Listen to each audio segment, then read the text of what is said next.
I've got to an instruction that asks me to cut the yarn, so cut the working yarn. It says leave about 4 to 6 inches of tail, so I'll do that.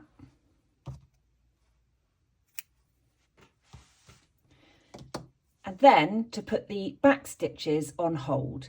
The pattern is suggesting you do that on a piece of scrap yarn. You could also, if you have another needle the same size, just leave them on there and start using your other needle for the next instruction. These are ready to come back to. If you were to use scrap yarn, use a nice smooth yarn, and I like to use a contrasting colour, just makes everything easier to see. So you just thread up your knitter's needle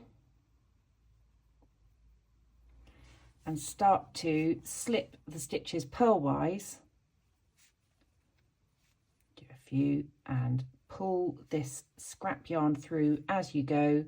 Just keep doing that all the way to the end of all your stitches, and then make sure you leave plenty of tail either end. And I just like to just tie both of those ends into a little bow just for extra security.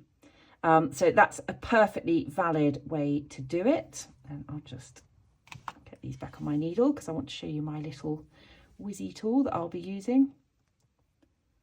Make sure I get both strands of yarn there.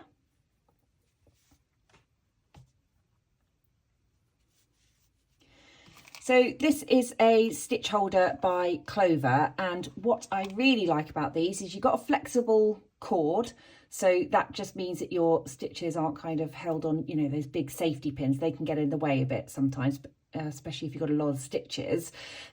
So it's got this nice little needle tip on the end, and then a cord, and then a stopper, and that stopper you can pop the needle tip in, which is the equivalent of tying the bow in my scrap yarn, and that just keeps everything secure when you're done.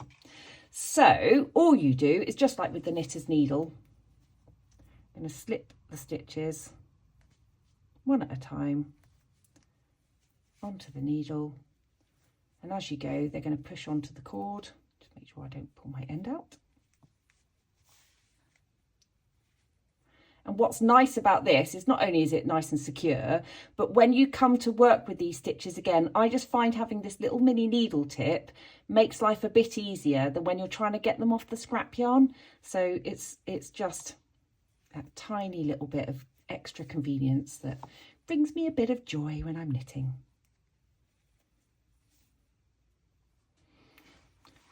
Nearly at the end, you can see my little stopper there has just stopped them all coming off, although I have had to keep an eye on that tail because it might pull loose.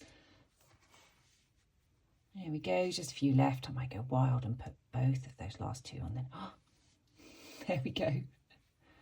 As I said, I can now put that needle down for a sec and just pop that through the hole. And those back stitches are now on hold.